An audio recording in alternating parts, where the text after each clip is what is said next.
मैदान जंग को पूरा अंधेरा निगल लेता है। बस एक आवाज आ रही है, एक भारी लोहे की गदा मेस की। अंधेरे से एक आंख घूरती है और फिर धुएं में गायब हो जाती है।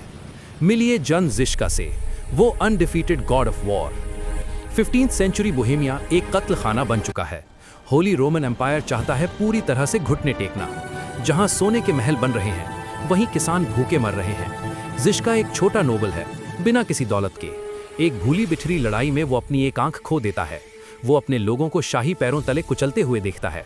फिर पोप एक क्रूसेड डिक्लेयर करता है ताकि उसका देश नक्शे से ही मिट जाए। जिश्का अपने डरे हुए किसानों की आर्मी को देखता है। वो उन्हें नाइट्स नहीं बनाता, वो खेती की गाड़ियों को चलते फिरते किले बना देता है। उसने टैंक को 500 साल पहले ही इन्वेंट कर लिया। वैगनबर्ग टैक्टिक का जन्म होता है। इंपीरियल कैवलरी हमला करती है, ये सोचकर कि ये आसान शिकार हैं, लेकिन वो लोहे और लकड़ी की दीवार से टकराते हैं। हैंड कैनन्स गरजते हैं और हवा में जहरीला धुआं फैल जाता है। घोड़े चीख रहे हैं, किसान नाइट्स को कीचड़ में घसीट रहे हैं। लोहे के हथौड़े महंगे आर्मर को टिन के डब्बे की तरह कुचल देते हैं। जिश्का इस केओस को परफेक्ट तरीके से कंट्रोल करता है। वो पूरी तरह से अनबीटेबल है। अब एंट्री होती है किंग सिगिस्मंड की, AKA द रेड फॉक्स। वो अपने साथ पूरे यूरोप की ताकत लाता है।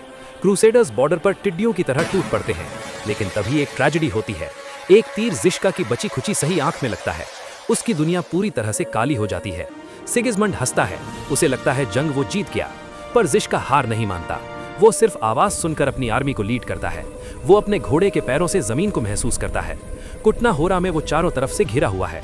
वो रात में एक सुसाइडल मार्च का ऑर्डर देता है। घने अंधेरे में तोपों की चमक दिखती है। वो किंग की लाइंस को तोड़कर निकल जाता है। वो अंधा आदमी जीत का रास्ता देख रहा है। वो करीब 20 बड़ी लड़ाइयां लड़ता है और एक भी नहीं हारता। क्रूसेडर्स उससे शैतान से ज्यादा डरते हैं। आखिर में उसे कोई तलवार नहीं बल्कि प्लेग मारता है। कहावत है कि उन्होंने उसकी खाल से एक वॉर ड्रम बनाया था। मरने के बाद भी वो दुश्मन को लिटरली बीट कर रहा था। लेकिन जहां जिश्का के पास विजन था, हमारे अगले वॉरियर के पास था प्योर गुस्सा।